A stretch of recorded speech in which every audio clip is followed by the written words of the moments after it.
আসসালামু আলাইকুম। আমি বিএম সজিবুর রহমান। আজকের ভিডিওতে আমরা নবম শ্রেণীর গণিতের প্রথম অধ্যায় থেকে সংখ্যার শ্রেণীবিভাগ নিয়ে শিখব।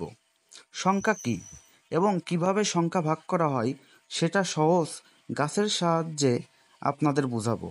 চলেন শুরু করি। সব ধরনের সংখ্যাকেই আমরা সংখ্যা বলি।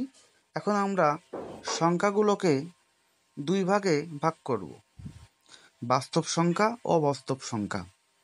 অবাস্তব সংখ্যা নবম শ্রেণীতে যেহেতু সিলেবাসে নাই, এটা বাদ দিলাম। বাস্তব সংখ্যা আবার দুই ভাগে ভাগ করা যায়। প্রথমটা মূলদ সংখ্যা ও দ্বিতীয়টা অমূলদ সংখ্যা। মূলদ সংখ্যা মানে এমন সংখ্যা যেগুলোকে ভগ্নাংশ আকারে লেখা যায়, আর অমূলদ সংখ্যা এমন সংখ্যা যা ভগ্নাংশ আকারে লেখা যায় না।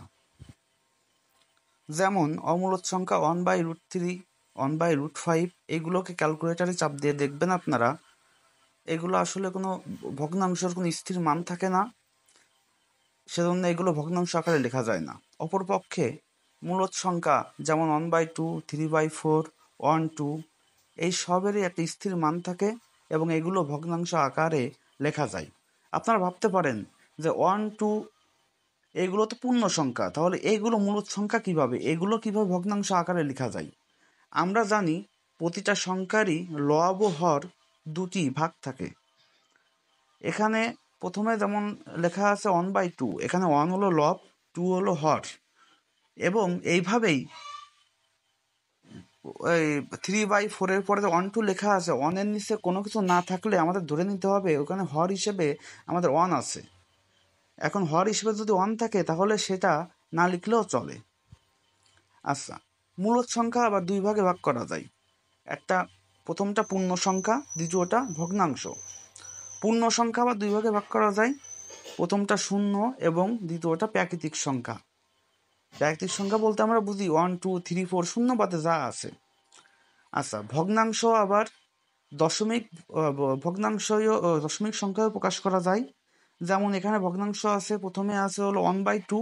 এই 1/2কে আমরা যদি ক্যালকুলেটার 1/2 দিই তাহলে 0.5 আসে, যা দশমিক সংখ্যায় পরিণত হয়। ঠিক একইভাবে দশমিক সংখ্যার ভিতর আবার দুই ভাগে বিভক্ত আছে।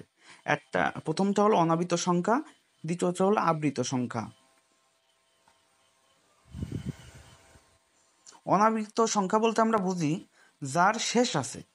যেরকম 1/2কে ভাগ করলে 0.5 আসে, এটাই শেষ, এটা নির্দিষ্ট একটা ভাগফল। আর আবৃত বলতে আমরা বুঝি যেমন 2/3, 2কে 3 দিয়ে ভাগ করলে 0.666666, একই 6 বারবার কিন্তু রিপিট হচ্ছে এখানে, এটা হলো আবৃত সংখ্যা।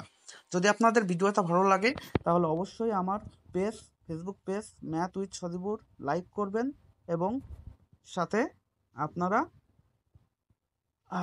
ফলো দিবেন, যাতে আমি পরবর্তী ভিডিও বানাতে উৎসাহিত হই।